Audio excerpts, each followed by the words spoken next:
Hello friends, welcome to my channel The Risk Management Research, and today I'm going to prepare a video on why insurance claims are rejected. I hope that this is a topic that many people will be interested in knowing, that why does the insurance company reject the claim. It might have happened to many people, or people might have heard many stories that the insurance companies reject the claim. But the question is, why the insurance claims are rejected. uh, Once we understand that why the insurance claims are rejected, then when the policyholder or the customer will be more careful so that their claims are not rejected. That's the purpose of this video, so that the information is understood to everybody. Let's move it. So I've taken a case. This is a very recent case, published sometimes in let me just put a pointer.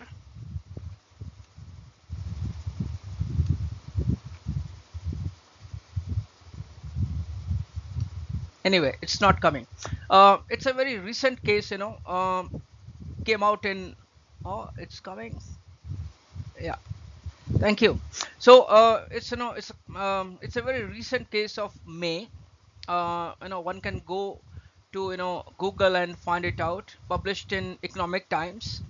And the headline says that health insurance claims rejection, widow fights win rupees 28 lakh damage, pre-existing disease cannot be free pass for claim denial.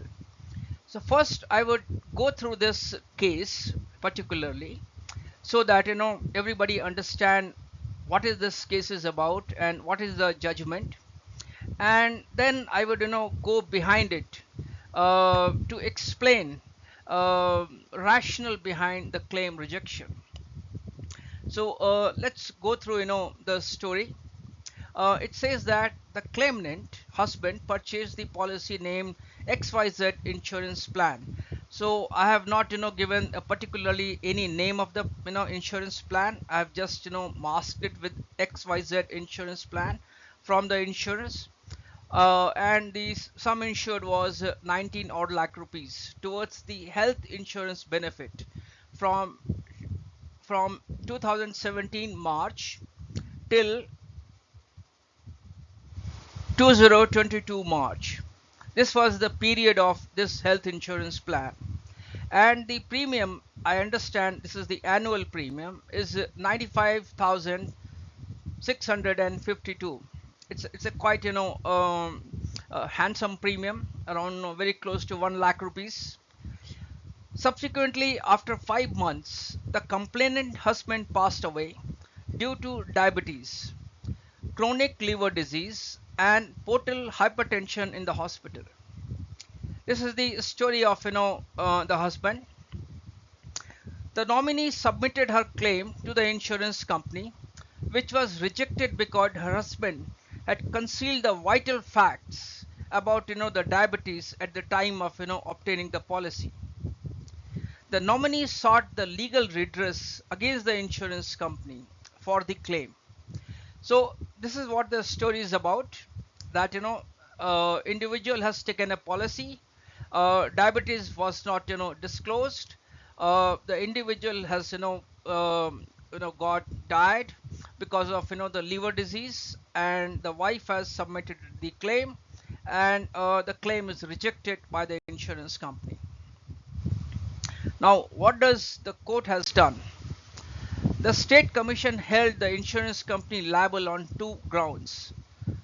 It says that there need to be a direct link between the cause of death and the pre-existing disease that had been suppressed. Here the death did not happen due to diabetes, which was the suppressed, which was also recognized as being a common lifestyle disease. This is the version of the court. In any event, no proof have been shown that the insured had been suffering from the said disease at the time of the obtaining policy. This is the statement of fact.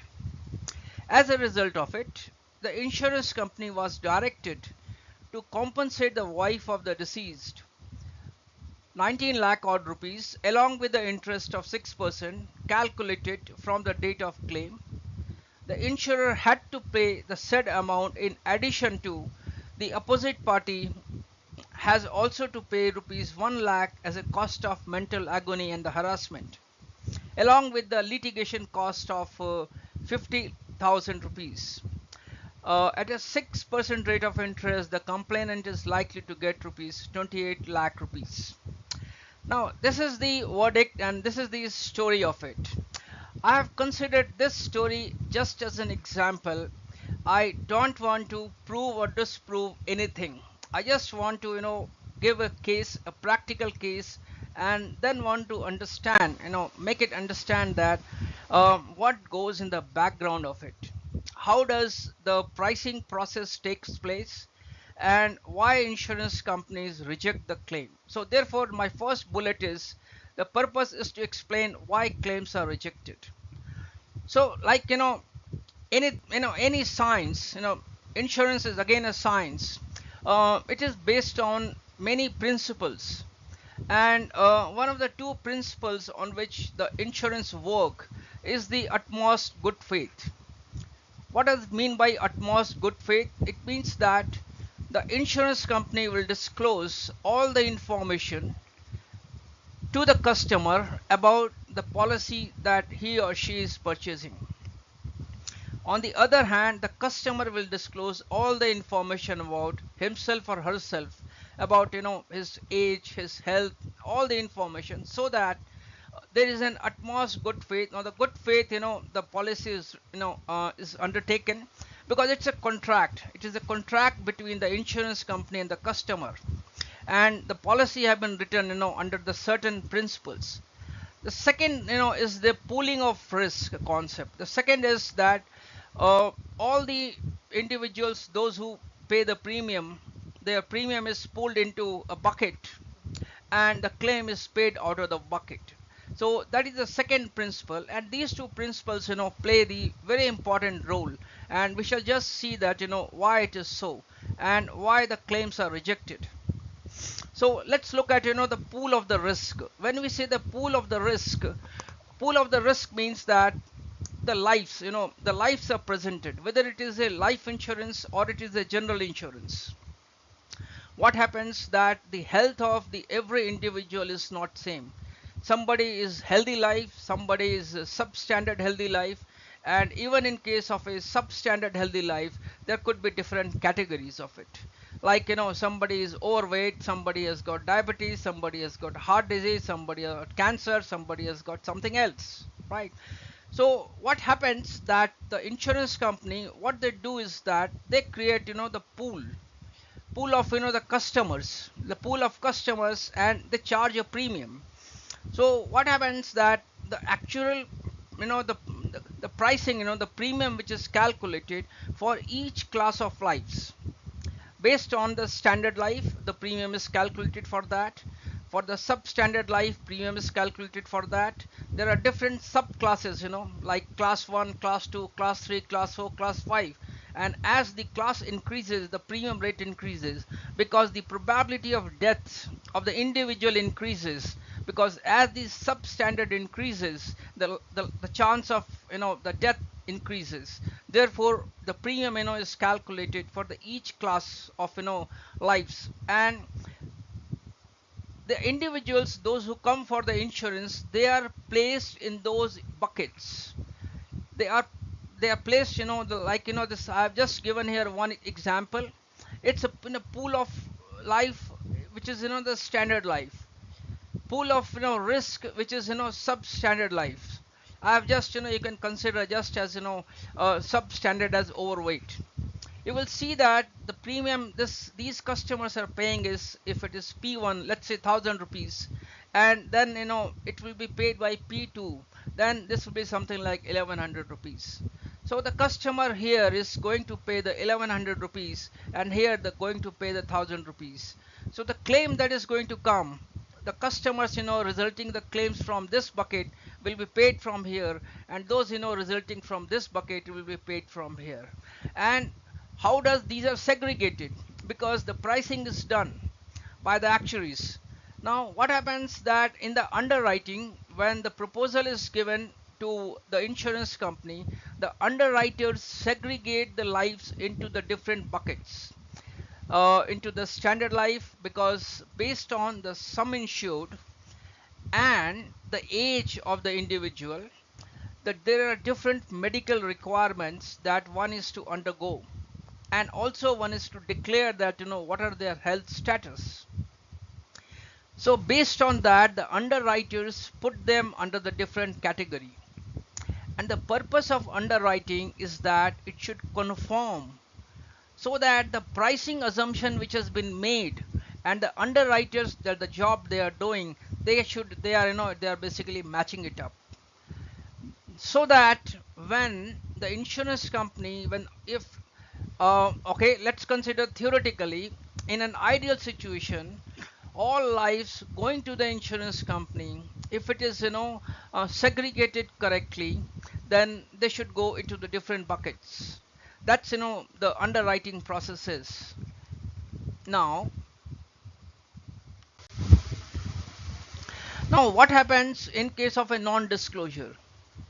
So the customers are placed in the standard life bucket, because if it is not disclosed, then somebody who is the substandard life is going to be placed in the standard life bucket.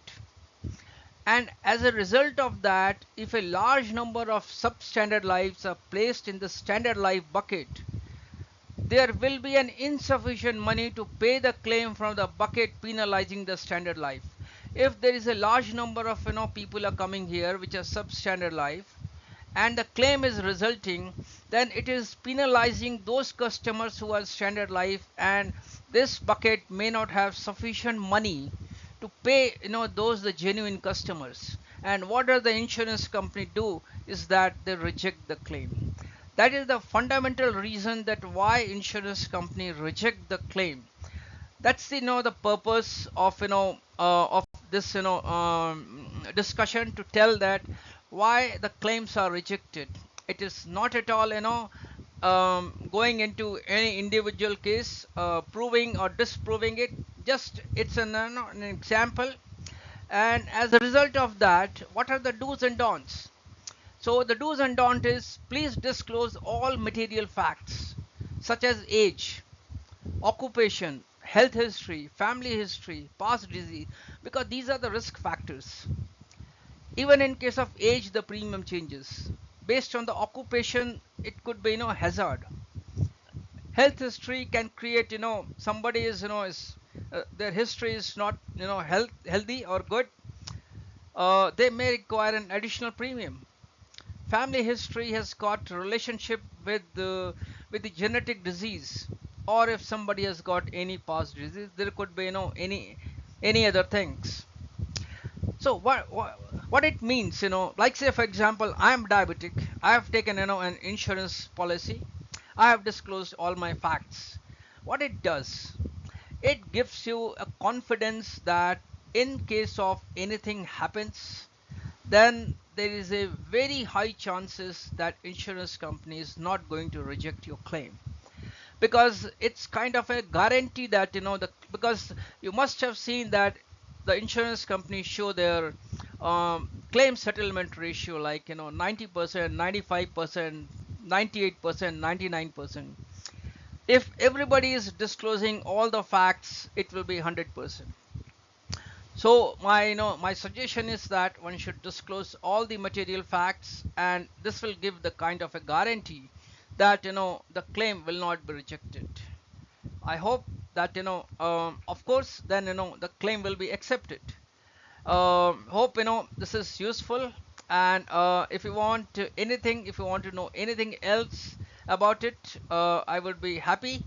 And my purpose was just to kind of an education, right?